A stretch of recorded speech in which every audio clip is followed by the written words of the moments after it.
Welcome to Pop 40. My name is Troels. This is yet another episode in Soundpaint. Our Pop 40 production line is really about taking the trends from Top 40, whether it's pop, whether it's hip hop, whether it's R&B, and really study what's happening with all the trends. We spent over the last 2 years building this pool of really high-end production kits that are totally ready to be made right into your production. I like to joke around and call this a post-apocalyptic tool, in the sense that we've graduated from loop world. We're no longer at this sort of static approach where I can only work with a loop and try to move out single samples or use single shot samples as well. This is different. Every single key has 127 variations of a given instrument. So while we do have our bass drum, our hi-hat, our snare, our clap, and assorted percussion and everything, it's with 127 velocity layers on it. So it's almost like playing an acoustic drum kit. And even though I'm playing synth drums and acoustic drums together with all these different kits, and there are 5 of them, every octave here represents a unique kit here, it's really like jamming on a real drum kit. It's just freeing, if you will, and you'll see me and Chimy just jam around and have fun with it here. We thought it could be cool to just shoot this video together and sort of show different approaches to this drum set here. This one is clearly in the sonic, saucy, scoring trap kind of tool. But the best way to describe it is not to talk about it, but just play.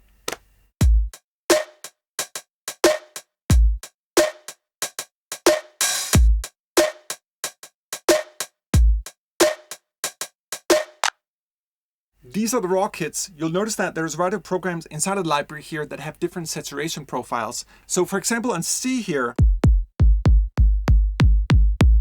we have different kind of tonal bass drums, but on G,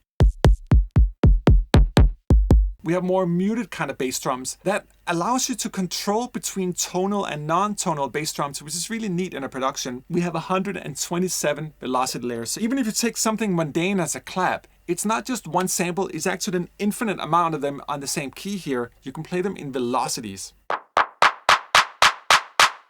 So I can express my clap, I can express my hi-hat, my bass drum, my snare, even assorted percussion, which we have on the A keys here.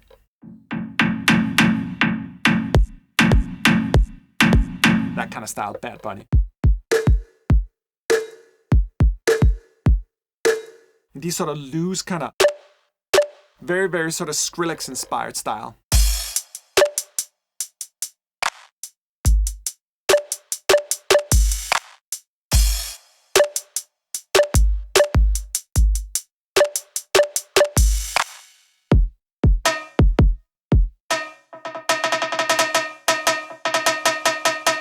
Here's a very dirty and glitchy sort of variation. Check out how piercing these snares are, for example.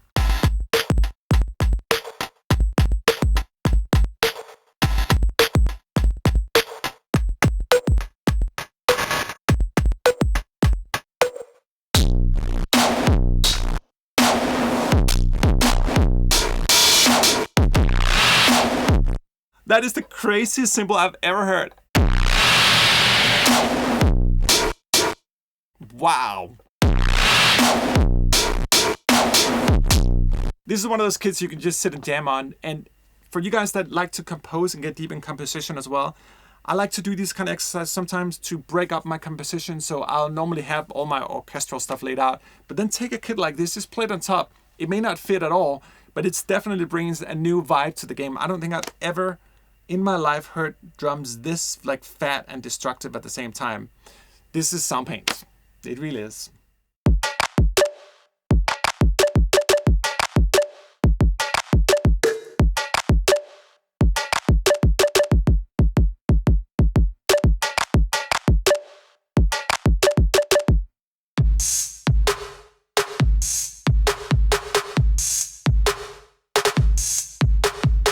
That snap, the snap on the clap is just cuts.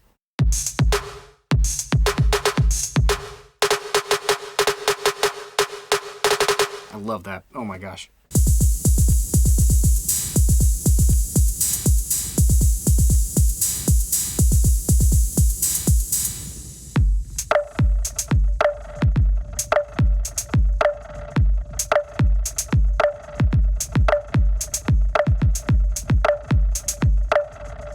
Hey everyone, my name is Dan Shimolinski. People like to call me Chimy, and you can too.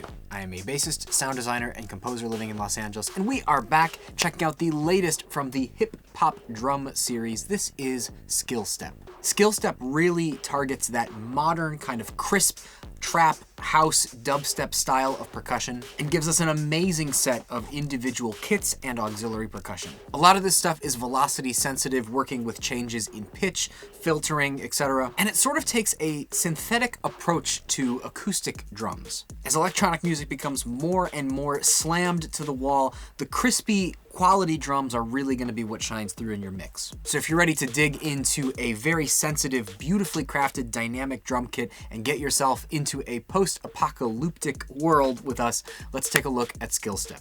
Now, as with many of the hip-hop drum series libraries, you get 5 full kits separated by octaves on the key bed, just as you'd expect it to be. You'll typically find your kind of pitched 808 styles right on C, your kind of hi-hats on D flat, and your snares on D.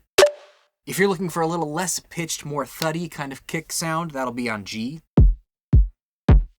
It's been a while since I've done a drum kit library for you, and I think what's been most successful in the past is just playing this down for you since we have one part and so many kits to get through. Let's check it out.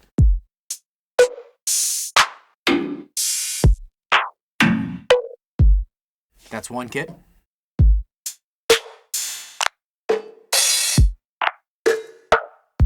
That's another.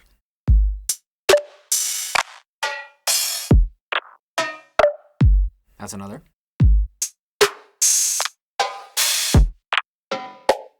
That's another. And that's another. And then you start to get into this auxiliary percussion here in the last 2 octaves, which is just super, super useful.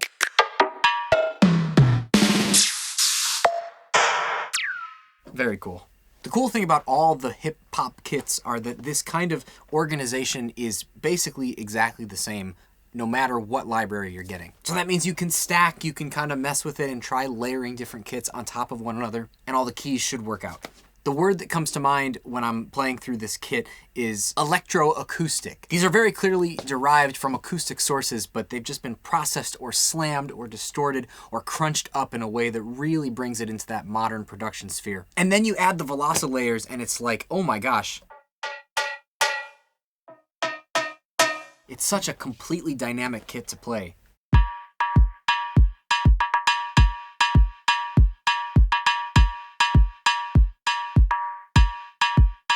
And I really just love kind of like messing with it. Like, I mean, I didn't really have like a groove in mind there. You can really find your way into very, very interesting combinations. Anyway, that's the part. Those are all the kits. Let's head over to the program section and see this stuff in action. You get 15 parts with Skillstep, and almost all of them have some kind of sequence built in. I did about 12 or 13 of these myself, and I really tried to milk as much out of this kit as possible, taking it in as many different directions, timbral possibilities as I could. Let's start with this one, Slammed.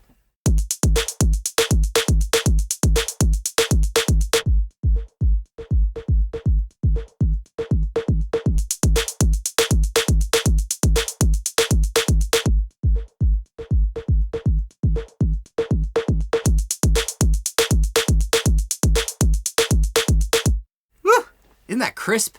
Really not that much going on, just kind of threw it through 2 different types of compressors, one using the LA2 and then one using the compressor type on the digital distortion, a well underutilized tool. Let's soften the blow here with Soft Attack.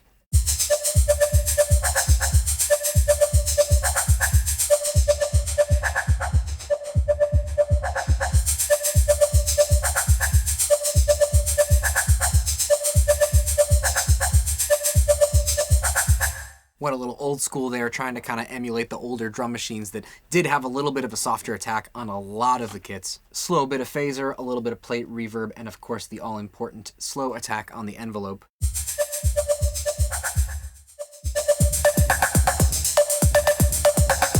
Which becomes something completely different when you take it off. Let's try aggressive.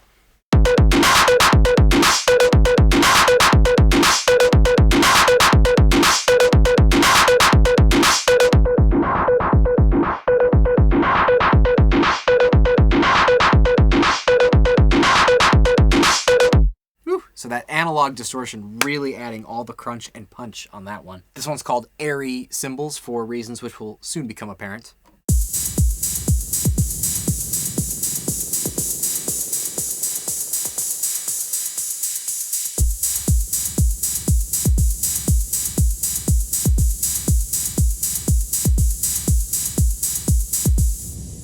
Super fun to just hold it down, mess with the filter. High pass filter, an obvious choice here with the shimmer reverb on top to really accentuate that kind of super upper cymbal-y sound. You'll notice I also tuned the drum kit up 2 cents, which really, I mean, when you start messing with tuning, these kits become something completely different, just a completely different character. So if you multiply the 5 kits plus the auxiliary percussion plus all the possibilities you get with the range that you can tune these things and they'll still sound good, plus your processing, plus all the things you can do with velocity, it's an overwhelming amount of possibilities for sure. This one's called Flavorful and really utilizes the cowbell because, you know, more cowbell equals more flavor.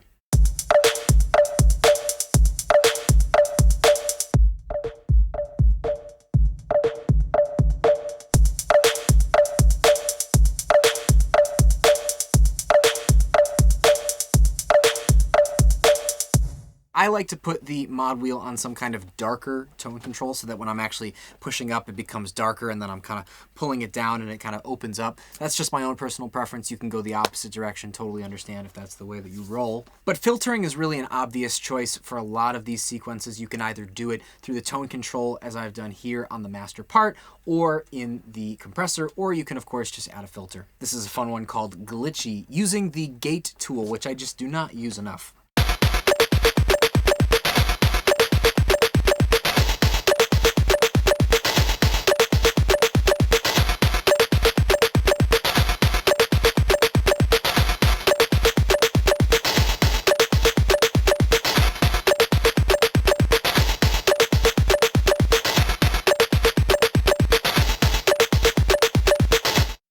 So that little bit of pitch adjustment is actually coming from lowering the bit rate on the bit brush.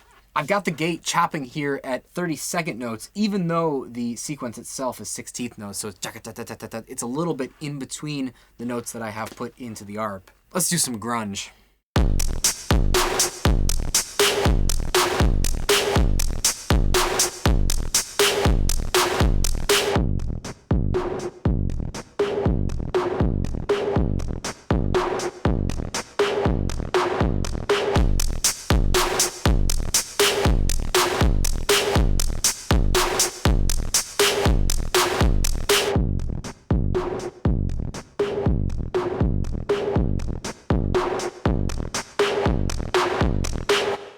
Yeah.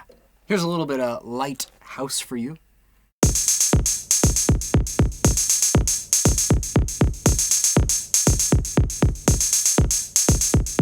This one actually might even sound better if I tune it up like maybe 3 cents.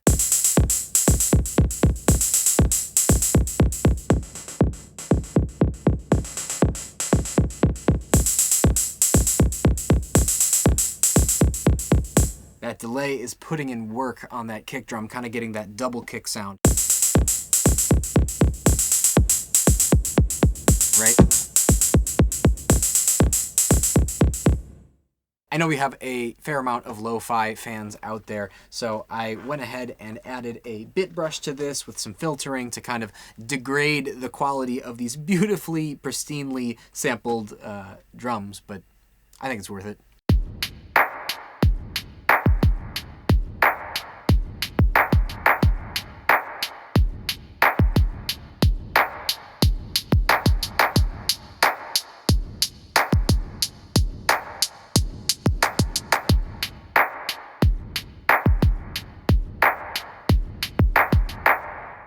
So the secret to lo-fi, if you want to sauce any kit in that lo-fi treatment, is mainly a low-pass filter, and bit brush helps a lot for sure. A healthy amount of resonance on that low-pass filter, and even occasionally sometimes a high-pass filter as well, so that you don't get that super bassy kind of boomy thing happening. This one's called Muted Fuzz, and it is exactly that.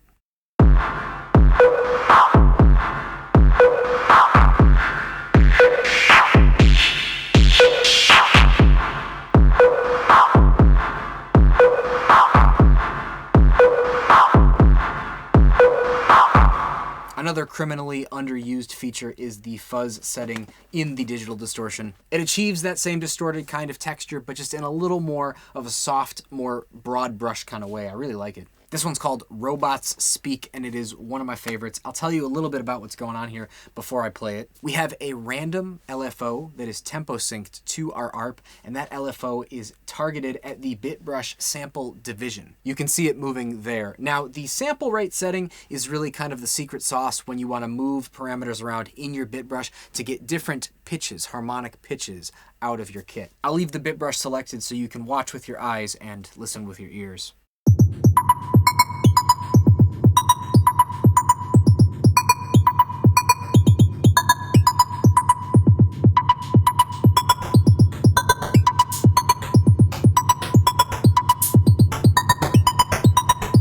So, even though it is only a, let's check it out here, yeah, a 32-step sequence, no two cycles will be exactly alike because the actual pitch will be somewhere within that range that we've set, randomly selected by the LFO. I'll show you two more. This one is called Street Beat.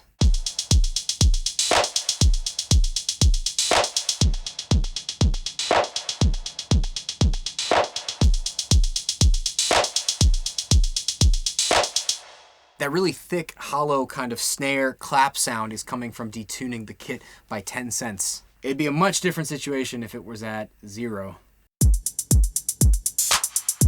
Right?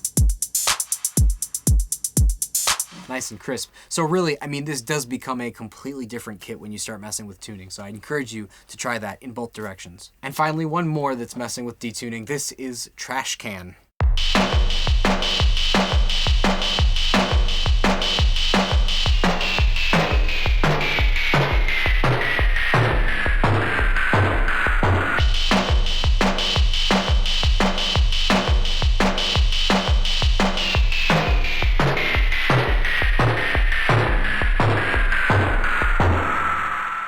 So I have the mod wheel assigned reverse behavior to the pitch of my part, giving it that kind of tape spin down effect, pitch-wise at least. Definitely went for more of a rock kind of sound, definitely heavy on the metal sound. Metallic, not metal rock, you know what I meant. So hopefully by now you can see how special of a collection of kits this is. If you're trying to focus on that modern, super crisp, hard-hitting, slammed kind of dubstep-y, modern techno, even trap sound, there's so much material in here to work with. Even if you're not, it's just a wonderful collection to mess with and kind of alter to whatever your specific palette is, as we saw in the program section. But yeah, definitely a must-have if that's the sound that you're going for. Anyway, thanks so much for tuning in as always, and I will see you next time. This is Chimy, signing out.